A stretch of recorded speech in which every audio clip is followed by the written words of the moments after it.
ମୁଁ ଆଜି ଆପଣମାନଙ୍କ ସହ ମାର୍କେଟ ଷ୍ଟାଇଲ ପାଓ ଭାଜି ରେସିପି ସେୟାର କରିବି। ଦେଖନ୍ତୁ ପୁରା ମୁମ୍ବାଇ ଷ୍ଟାଇଲ ପାଓ ଭାଜି ପରି ଦିଶୁଛି ନା? ତାହେଲେ ଆସନ୍ତୁ ଷ୍ଟାର୍ଟ କରିବା। ହ୍ୟାଲୋ, ୱେଲକମ୍ ଟୁ କଣ୍ଢେଇ ଓଡ଼ିଆ କିଚେନ୍।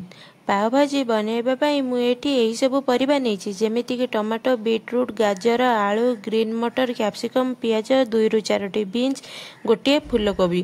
କୋବି ଆଉ ବିନ୍ସ ଅପସନାଲ୍ ଅଛି। ଆମେ ଏଠି କୁକରରେ ଭାଜି ବନେଇବା। ମୁଁ ଏଠି ଗୋଟିଏ କୁକର ନେଇଛି, ଆଉ ସେଥିରେ ଗୋଟିଏ ଚାମଚ ଅଏଲ୍ ଆଣ୍ଡ ଗୋଟିଏ ଚାମଚ ବଟର ପକାଇ ପରିବା ସବୁକୁ ଟିକେ ଭଲସେ ଭାଜି ନେଇଛି।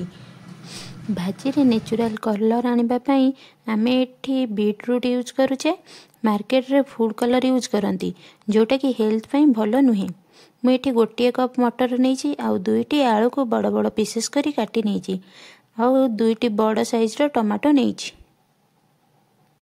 ସବୁ ପରିବା ପକାଇ ସାରି ଆମେ ତାକୁ ଏଠି ଭଲସେ ଟିକେ ଭାଜି ନେବା। 15ରୁ 20 ସେକେଣ୍ଡ ପରିବାକୁ ଭାଜି ସାରିବା ପରେ ସେଥିରେ ଗୋଟିଏ ଚାମଚ ଲୁଣ ୟୁଜ୍ କରି ଆଉ ଟିକେ ଭାଜିବା। ତାପରେ ସେଥିରେ ଗୋଟିଏ ଗ୍ଲାସ୍ ପାଣି ଦେବା, ଆଉ କିଛି ମସଲା ୟୁଜ୍ କରିବା। ମସଲାରେ ଏଠି ଆମେ ଗୋଟିଏ ଚାମଚ ହଳଦୀ ଆଉ ଗୋଟିଏ ଚାମଚ ଲଙ୍କାଗୁଣ୍ଡ ପକାଇକି ଭଲସେ ଗୋଳାଇ ନେବା।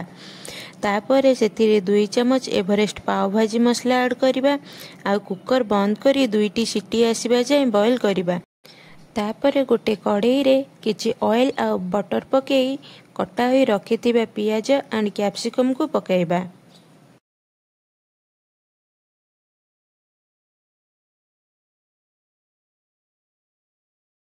ପିଆଜ ଆଉ କ୍ୟାପ୍ସିକମ୍ରେ ଆମେ ଏଠି ଗୋଟିଏ ଚାମଚ ଲୁଣ ଆଉ 2 ଚାମଚ ପାଓ ଭାଜି ମସଲା ପକାଇ 5 ମିନିଟ୍ ଭାଜିବା। ପିଆଜ ଆଉ କ୍ୟାପ୍ସିକମ୍ ଟିକେ ନରମ ହେଲା ପରେ ସେଥିରେ ସିଝା ହୋଇ ରଖିଥିବା ପରିବାକୁ ଆଡ଼୍ କରିବା, ଆଉ ଗୋଟିଏ ପଟାଟୋ ମାସରେ ଭଲସେ ମ୍ୟାଶ୍ କରିବା। ଭାଜିକୁ ଆରାମସେ ମ୍ୟାଶ୍ କରିବେ।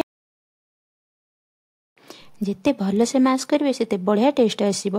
ମୋତେ ଏଠି 15 ମିନିଟ୍ ଲାଗିଥିଲା ଭଲସେ ମ୍ୟାଶ୍ କରିବା ପାଇଁ। ଆପଣ ଭାଜିକୁ ପୁରା ସିଝେଇକି ଫିଟେଇ ଦେବେନି, ଟିକେ ଦରଦରା କରି ରଖିବେ, ଯେଉଁଟାକି ଖାଇବା ପାଇଁ ଭଲ ଲାଗିବ।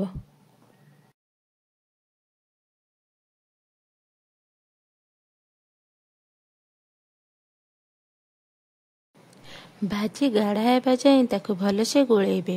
ତାପରେ ମୁଁ ଏଠି କିଛି କସ୍ତୁରୀ ମେଥି ୟୁଜ୍ କରିଛି। କସ୍ତୁରୀ ମେଥି ପକାଇଲେ ଭାଜିର ଟେଷ୍ଟ ବହୁତ ହିଁ ବଢ଼ିଆ ଆସେ। ଆଉ କିଛି ସମୟ ଭାଜିକୁ ଗୋଳେଇଲା ପରେ ମୁଁ ଏଠି ହାଫ୍ ଚାମଚ ଗରମ ମସଲା ଆଣ୍ଡ କିଛି ଧନିଆ ପତ୍ର ଆଡ଼୍ କରିଛି। ଆମର ଭାଜି ରେଡ଼ି ହେଇଗଲାଣି। ଦେଖନ୍ତୁ ପରଫେକ୍ଟ ମୁମ୍ବାଇ ଷ୍ଟ୍ରିଟ୍ ଷ୍ଟାଇଲ୍ ଭାଜି ପରି କଲର୍ ଆସିଲାଣି ନା? ଥରେ ଏମିତି ବନାନ୍ତୁ, ଆଉ କେମିତି ଲାଗିଲା ମୋତେ କମେଣ୍ଟରେ ନିଶ୍ଚିନ୍ତ ଜଣାଇବେ। ଚାଲନ୍ତୁ ଏବେ ପାଓ ବା ବ୍ରେଡ଼କୁ ସେକି ନେବା। ପାଓ ସେକିବା ପାଇଁ ମୁଁ ଏଠି ଗୋଟିଏ ପ୍ୟାନ୍ ନେଇଛି। ଆପଣଙ୍କ ପାଖରେ ତାୱା ଥିଲେ ଆପଣ ତାୱା ୟୁଜ୍ କରିବେ। ପ୍ୟାନ୍ରେ କିଛି ଅଏଲ୍ ଆଉ ବଟର ପକାଇ ଭଲସେ ଗୋଳାଇ ନେବେ, ଆଉ ସେଥିରେ କିଛି ଧନିଆ ପତ୍ର ଆଣ୍ଡ ଭାଜିକୁ ଆଡ଼୍ କରିବେ। ଭାଜି ଆଡ଼୍ କଲେ ପାଓରେ ତା ଫ୍ଲେଭର୍ସ ଆସିଯିବ। ତାପରେ ଭାଜିକୁ ଭଲସେ ଟିକେ କଷି ନେବେ, ଆଉ ତାପରେ ବ୍ରେଡ଼କୁ ସେକିବା। ବ୍ରେଡ଼କୁ ଆପଣ ଏମିତି ମଝିରୁ କାଟି ନେବେ, ପୁରା ଅଲଗା କରିବେନି, ହାଲକା କାଟିବେ। ତାପରେ ଭଲସେ ପଲଟି କରି କରି ଚାରିପଟୁ ପାଓକୁ ସେକି ନେବେ, ଯେମିତିକି ବଟର ଆଉ ଭାଜିର କୋଟିଂ ଚାରିପଟେ ଆସିଯିବ। ଆପଣ ଏଠି ଫ୍ରେଶ୍ ବ୍ରେଡ଼୍ ନେବେ, ଆଉ ବ୍ରେଡ଼କୁ ଭଲସେ ସେକି ନେବେ। ଆପଣଙ୍କୁ ଯେତିକି କ୍ରିସ୍ପି ପସନ୍ଦ ଆପଣ ସେତିକି ବ୍ରେଡ଼କୁ ସେକି ନେବେ। ନର୍ମାଲି ବ୍ରେଡ଼୍ ଟିକେ ନରମ ରହିଲେ ଭାଜି ସହ ଖାଇବା ପାଇଁ ଭଲ ଲାଗେ। ପାଓ ଏଠି ଭଲସେ ସେକି ହୋଇଗଲାଣି। ଚାଲନ୍ତୁ ଏବେ ପ୍ଲେଟିଂ କରିବା। ମୁଁ ଏଠି ଆଗରୁ ପିଆଜ ଆଉ ଲେମ୍ବୁକୁ କାଟି ରଖିଛି। ଦେଖନ୍ତୁ କେତେ ଡିଲିସିୟସ୍ ଦିଶୁଛି। ଯେତିକି ଡିଲିସିୟସ୍ ଦିଶୁଛି ଖାଇବାକୁ ମଧ୍ୟ ସେତିକି ଡିଲିସିୟସ୍ ଲାଗୁଥିଲା।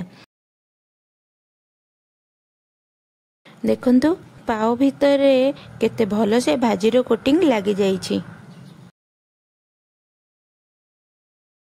ଏବେ ଭାଜିରେ ହାଫ୍ ଚାମଚ ବଟର ଆଉ ଧନିଆ ପତ୍ର ୟୁଜ୍ କରି ସାରିବା ପରେ ଆମର ଫାଇନାଲି ପାଓ ଭାଜି ରେଡ଼ି ହୋଇଗଲା। ଷ୍ଟ୍ରିଟ୍ରେ ବହୁତ ବଟର ୟୁଜ୍ କରନ୍ତି, ଆଉ ଲୋକାଲ ଅଏଲ୍ ୟୁଜ୍ କରନ୍ତି। ଆପଣ ଘରେ ଥରେ ଏମିତି ଷ୍ଟାଇଲ୍ରେ ବନାନ୍ତୁ ନା, ଦେଖିବେ ଷ୍ଟ୍ରିଟ୍ ଠାରୁ ବି ଅଧିକ ଭଲ ଲାଗିବ। जदि आपण मानंकु मोर ये रेसिपीटी भल लगी देन मो वीडियो को गोटे लाइक करेंगे। चैनल रे नुआ थिले चैनल को सब्सक्राइब करेंगे एंड पाखरे थिबा बेल आइकन को क्लिक करेंगे जहाद्वारा कि मोर वीडियो रो नोटिफिकेशन आपण मानक पाखरे पहुँची पारिबो। रहिली नमस्कार।